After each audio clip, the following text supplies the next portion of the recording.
뭔가 주는 것 같으면서도 이게 실질적인 그 사람들한테 여쭤보면 다 피부에 와닿지 않는다는 거예요.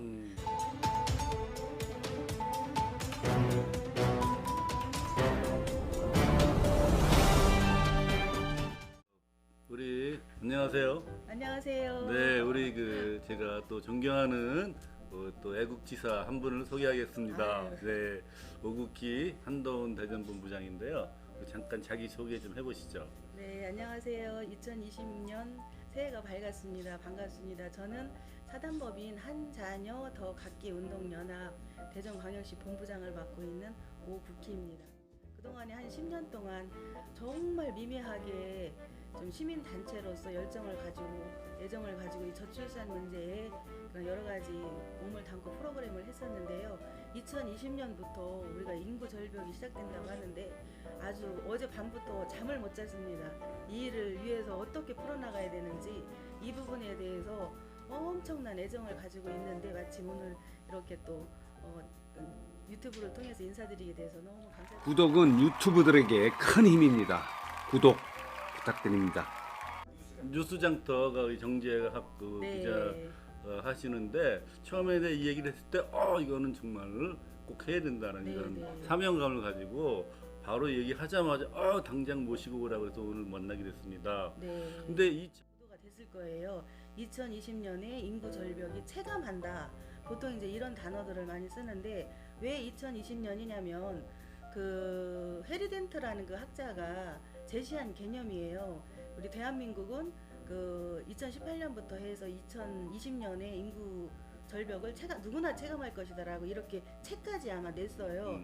냈는데 그 공식이 어떻게 해서 나온 거냐면 2020년이 되는 해에 그러니까 1955년생부터 63년생까지가 1차 베이비 부모 세대입니다. 그 그쵸. 인원이 우리나라가 800만 명이에요. 1차 베이비 부모 세대가 그러면 1955년생에 해당되시는 분들께서 2020년에 65세 노인 인구로 들어가는 연령이 됩니다. 올해가 그리고 1963년생의 그 63년생, 61년생 그 즈음에 있는 분들이 지금 평생 일을 하다가 일자리에서 이제 나가게 됩니다.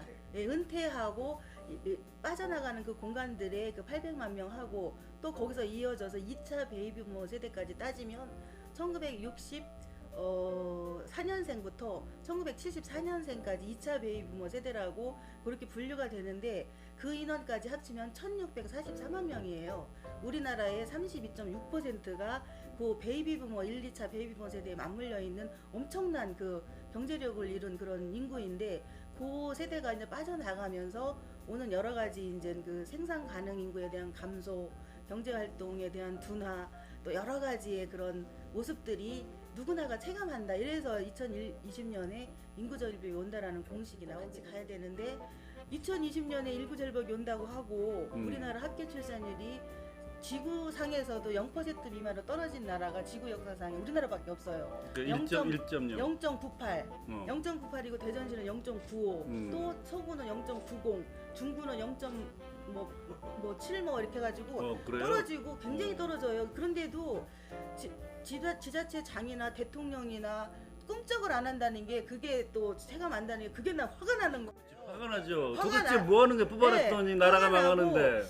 왜 그런 거에 초점을 못 맞출까 해서 대한민국이 이제 인구 정책에서는 1순위로 갔으면 좋겠는데 이런 부분에 지자체 장들이 그냥 우선 코앞에 보는 그런 것들만 하는 거에 어떤 쓸데없는 예산 낭비라든지 이런 것들을 보면 너무 안타까워 슬픈 거예요. 그렇죠. 슬프죠. 슬프고 네. 정말 슬플 정도로 잠이 안 오고 그러면 이제 2020년을 인구 절벽이라고 보통 얘기해서 맞이했는데 네. 그럼 나는 소시민을 한 사람으로서 무슨 일을 해야 될까? 과연 이거를 계속 지탱하고 나가야 될까? 막 이런 고민, 저런 고민 해가지고 하늘에 하나님한테 기도도 했지요. 그러셨구나. 기도도 하고 하나님 네. 이 나라 이 백성을 사랑한다 하면 네. 정말 뜻이 있게 같이 협력하는 사람들이 예. 네, 그러셨구나. 근데 조금 전에 우리 정재학 국장이 얘기했지만 이낙연 총리가 뭐 물러나면서 한마디 했다면요.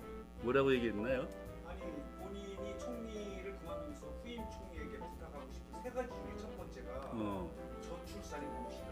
그렇지. 예. 예. 총리도 알긴 아는 거야. 근데 뭘 어떻게 할지 모르는 거지. 총리, 국무총리님이나 이제 그 어떤 인구의 날이 딱 7월 11일에 행사가 있어요. 행사가 있으면 1년에 365일 중에 그 한 행사에도 좀 현장에 좀 나왔으면 참 좋겠는데 안 나와요. 전혀 안 나와요. 그랬어요? 우리나라 실정이에요. 그게 그 지금 그만둔 총리뿐만이 아니고 그 전도 그렇고 한 번도 한 것이 지도자들이 현장에 관심을 갖고 이 문제에 머리 맞대서 해결을 하려고 해. 저출산 고령사회위원회라고 대통령 직속 기관이 있는 거예요. 그렇죠. 하지만 예. 지금 현 정부도 대통령을 모시고 인구를 위해서 논의한 회의는 한 번도 한 적이 없는 걸로 제가 알고 있어요. 그 그렇구나. 정도로 안 하고 있다는 거예요. 그래서 그렇죠. 그런 것들이 지도자가 참 중요한데 그런 부분이 너무너무 안타까운 거예요. 그러니까 이제 지도자는 3년짜리 지도자, 2년짜리 지도자, 6개월짜리 지도자니까 거기에 기댈 게 없을 것 같고 네. 우리 10년 동안 뚝심 있게 한 우리 이런 분들 그다음에 이렇게 그 얘기를 하자마자 바로 초청해야 되겠다라는 이런 정재학 국장 이런 분들이 힘을 합쳐야 될 것 같습니다. 네. 그래서 그 몇 년 전인가 2, 3년 전에 대통령상을 좀 받으셨죠? 네. 그 가장 이 인구 저출산 문제를 가장 잘 이렇게 홍보하고 다녔다는 이런 의미로 대통령상을 받은 걸로 제가 기억이 되는데 언제 뭐 때문에 받으신 거죠? 저출산 고령사회위원회라고 인구의 날이 7월 11일 세계 인구의 날이 7월 11일이에요. 그게 이제 제정이 된 지가 지금 한 9년, 8년 정도 됐나 이렇게 됐어요. 그런데 몇 해 전부터 그런 행사를 안 하다가 이제 저출산 극복을 위해서 조금 봉사한 사람들을 이렇게 찾기 시작을 한 거예요. 그런데 보통 이제 공무원이나 대학교 교수나 이런 분들은 계속 자기의 일에 이제 계속 꾸준히 일을 했기 때문에 추천하면 그런 상까지도 올라가더라고요. 근데 시민단체의 시민으로서는 굉장히 어려운 상이거든요. 시민단체의 개인으로서 전국적으로 받은 건 아마 저 하나일 거예요. 그렇게 네. 받고 나면 또 나름대로 책임의식도 있고 또 더 열심히 해야 되겠다는 또 생각에 계기가 되고 그래서 저 개인적으로도 감동은 스럽지만 또 이제 앞으로 더 할 일이 더 많은 거로. 그게 2년 전인가 3년 전인가? 2015년도에 받았어요. 그렇죠. 네, 네. 몇 년 됐어요. 예, 그리고 몇 년 후에 또 제가 이낙연 국무총리 그 단체 표창도 받았어요. 네. 받았기 그렇죠. 때문에. 대전에서는 그 서구청에서 제일 열심히 이 운동을 하는 것 같더라고요. 예, 서구 대전에서는 유일하게 대한민국 전체의 그 지방자치단체에서 인구정책 조례가 제정된 게 대전의 서구예요. 네. 그래서 그래서- 이제 저도 이제 최근에 네. 우리 본부장님 뭐 고등학교 때 강연을 많이 하러 다녔어서 세 군데를 가봤는데 네. 거의 뭐 부청장님이 잠깐 와서 이렇게 네, 인사하고 맞아요. 가더라고. 네, 그래서 네. 상당히 저걸 하고 있구나 생각을 했는데 잠깐 지난번에 대통령상 받을 때 여러 네. 가지 이유가 있지만 그 중에 사실은 그 인구 문제가 많이 부각이 됐을 때 뭐 대학교에서도 많이 관심을 갖고 네. 또 이 교수분들도 많이 관심을 갖고 그랬는데 실질적으로 움직인 거는 제가 듣기로는 대학은 안 움직이고 폰만 잡고 실제로 움직인 거는 우리 저기 한동훈의 우리 본부장님이라고 제가 얘기를 들었어요. 그게 어떻게 교재도 직접 만들어서 이렇게 시작까지 했다고 제가 들은 것 같은데. 그게 이제 2011년도에 그 이제 인구 저출산 문제를 위한 여러 가지 이제 다양한 캠페인 중에 한 꼭지 중에 인구 교육이라는 게 있었어요. 그런데 이제 인구 교육을 시키려고 예산을 이제 아주 작게 대전시에서 그거를 받아놨는데 이거를 이제 교육이라는 걸 집행을 해야 되는데 인구 교육의 전문 과목도 없었고 또 전문가도 없었고 그래서 그때 당시 아마 시장님이 5개 대학 대전에 뭐 충남대학교, 한남대학교 뭐 5개 대학 총장님하고 아마 협약식을 맺은 걸로 알고 있거든요. 왜냐하면 교양 과목이라도 좀 개설을 해보자 이런 식의 그 언론 플레이를 하긴 했었는데 실질적으로 하시는 학교는 없더라고요. 없고 이제 결국은 거기에 오시는 분들이 또 거기 담당하시는 분이 저한테 이제 전화가 오신 거예요. 본부장님 이런 일이 있는데 좀 교육을 좀 해주실 수 있겠느냐고. 그래서 제가 그때 그 몇 년간 이제 계속 서울도 오르락내리락 공부한 거를 책이 5권이 있었어요. 저출산 문제. 그거를 이제 압축을 해서 이제 교재 챕터를 만들었죠. 만들어서 실질적으로 지금 실행해서 가서 지금까지 교육 시킨 것만 해도 한 몇만 명 돼요. 네. 작년에는 한 2만 명 시켰고. 네, 여러 가지 이제 저출산의 지금 원인에 대해서는 이미 다 연구가 됐고 다 나와 있어요. 원인도 다 규명이 됐고 그거를 저출산의 문제는 정말 생애 주기별로 모든 전 세대가 다 맞물려 있어요. 같이 맞물려 있는 상황이라고 보는데 과거에는 1차 년도의 기본 계획에서는 육아 보육 시설을 잘해주면 되겠다 이제 이렇게 생각을 해서 그 예산을 갖다 거의 75%가 보육 인프라 깔아주는 데에 쓴 거예요. 그런데 결국은 이제 이 인구는 딱 태어나는 인구는 이미 정해진 미래예요. 예를 들어 100만 명이 태어났던 그 인원하고 60만 명이 태어났던 인원 40만, 작년에 이제 32만인데 올해는 30만도 이제 무너진다고 그렇게 이제 예측이 되어 있는데 그거를 예측을 하지 못하고 계속 깔아준 거예요. 그 보육시설을. 그런데 아 그래요? 그러면 지금은 다 어린이집, 유치원 다 문 닫아요. 네. 그거를 아니 근데 그거 예산 다 헛돈 데 썼다라고 보는 거예요. 방안이 뭐예요? 이제 낳게 하는 방안이구나. 그런 것들에 대한 이제 포커스를 잘못 맞췄고 그래서 이제 1차 년도, 2차 년도 가고 3차 년도 이렇게 보니까 그럼 이게 아니구나라고 그래서 이제 지금 청년층의 일자리들이 계속 이제 얘기가 나오잖아요. 그래서 청년 주택이라든지 행복 주택이라든지 이런 것들의 방향을 바꾸고 삶의 질 향상 뭐 이런 식으로 방향을 바꿔요. 이게 이거에 대한 어떤 이제 정책이라든지 이런 것들은 우리나라가 이 서류는 잘 만들어요. 기가 막히게 잘 만들어요. 이 아주 그냥 이 만드는 거기까지예요. 딱 거기까지인데 이 저출산 문제는 사실 금방 표가 나는 게 아니거든요.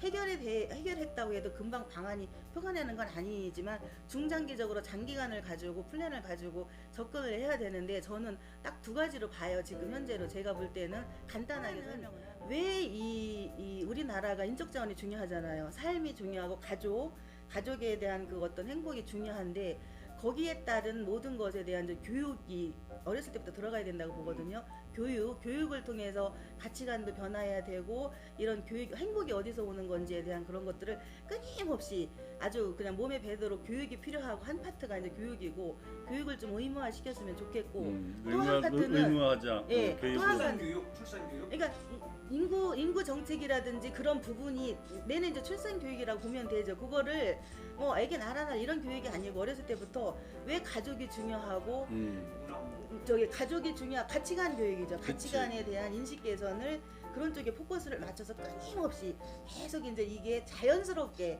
내가 때가 되면 공부를 하고 때가 되면 독립할 때가 되면 자연히 이렇게 연애도 하고 결혼도 하고 이것이 굉장히 행복으로 찾아가게끔 이게 자연스러워 이어져게끔 이거를 계속 꾸준한 교육을 통해서 이거를 문화운동을 하고 이거를 변화를 시키는 그런 한 방법하고 또 한 가지는 이제 뭐 이제 여러 가지의 그런 예산을 많이 쏟아붓는데 앞으로는 일단은 인구 정책이나 인구 문제가 해결이 돼야 된다고 보거든요. 그래야지 국가 경쟁력 또 개인의 삶 나라든지 나 가족 또 국가 전체의 개인의 삶도 이게 같이 부강하게 가려면 인구가 해결이 돼야 되는데 이런 인구 문제 지금까지의 그런 것들이 이제 좀 조금 뭔가 주는 것 같으면서도 이게 실질적인 그 사람들한테 여쭤보면 다 피부에 와닿지 않는다는 거예요.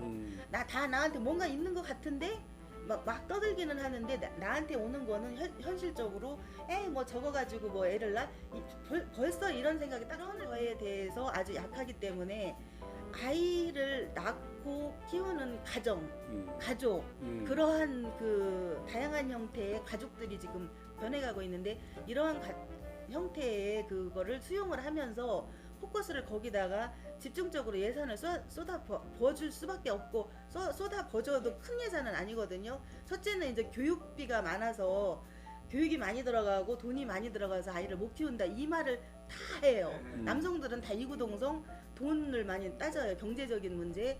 그러면은 경제적인 문제도 보면 일단 나오면 이제 교육을 시켜야 되잖아요. 그러면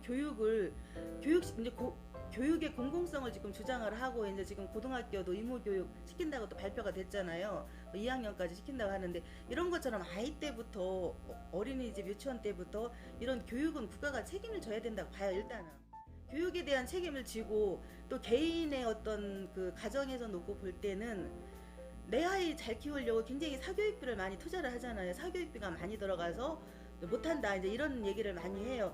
거기에서 오는 갭도 자꾸 부모들도 교육을 시켜가면서 공적인 교육에서 프랑스가 사교육비가 전혀 없어요. 전혀 없으면서 어떤 가정에서 태어났든 어떤 직위에서 태어났든 엄격한 공교육 속에서 자기 역량을 개발할 수 있게끔 쭉 해줘요. 다 해줘, 책임져줘요. 이런 것처럼 그 교육 파트의 어떤 변화 이런 부분이 저는 필요하다고 보거든요. 그런 쪽하고 또 여러 가지 이제 그 기업이나 뭐 다양한 그런 파트 그런 부분에서도 다 1순위로 그런 이제 직장이나 직장 문화도 개선이 돼야 되고 이런 부분에서 모두가 이제 포커스를 한 마음으로 이거는 내일이다라고 생각을 하고 아까 방송도 내일이라고 한 것처럼 그런 마음으로 포커스를 맞춰준다면 그게 이제 나중에 실질적인 피부에 나한테 자녀를 낳고 키울 때 나한테 이러한 혜택과 행복이 주어지는구나라고 느끼게끔 체감을 하게끔 해주는 거예요. 대한민국 같은 경우는 일본 같은 경우도 1억 총 활약 그 장관을 만들었잖아요. 그때 일본 같은 경우가 1.7 뭐 학기 출산이 떨어질 때 그 준비를 했거든요. 우리나라는 0.98 지금 올해는 0.9도 떨어진다고 할 정도 그렇게 심각한데도 컨트롤 타워가 없는 거예요. 저출산 고령사회위원회라는 컨트롤 타워가 있긴 있어요. 있는데 이건 정부가 바뀔 때마다 사람이 바뀌지 또 저기가 떨어지게 하다 보니까 제대로 된 기능은 하지 못한다라고 저는 개인적인 판단을 하고 있어요. 그래서 네. 여기에 따른 컨트롤 타워가 분명히 대한민국에도 있어야 돼요. 너무 많아서 뭐 어차피 네 오늘 하루 가지고 도저히 끝낼 수는 없을 것 같고 파트는 총론이고 네 청론이고 그래서 결국은 이제 자녀와 출산과 가족의 행복이다. 네네. 뭐 그런 거 아닙니까? 그런데 이제 지금까지는 보면은 너무나 오랫동안 아기를 많이 낳는 것이 아주 그 불행의 씨앗인 것처럼 이렇게 캠페인을 너무 오래 많이 했어요. 그렇죠? 그런 것을 되돌리려면 시간이 많이 걸릴 것 같습니다. 그래서 이 문제가 하루 한두 번 이야기해서 끝낼 일도 아니고 우리가 또 제가 생각하기에도 최소한 20년, 30년 동안 밀고 나가야 될 부분이기 때문에 오늘 너무 귀한 이야기 많이 들었는데 우리 또 같이 앞으로도 여러 번에 걸쳐서 이 이야기를 심도 있게 나누기로 하겠습니다. 오늘 뉴스장터 정말로 이 뉴스장터가 이 저출산 극복하는 데 있어서 굉장히 중요한 역할을 하기를 우리 정재학 국장님, 고PD 다시 한번 부탁드리면서 오늘 나와주셔서 너무나 감사합니다. 네, 감사합니다. 수고하셨습니다.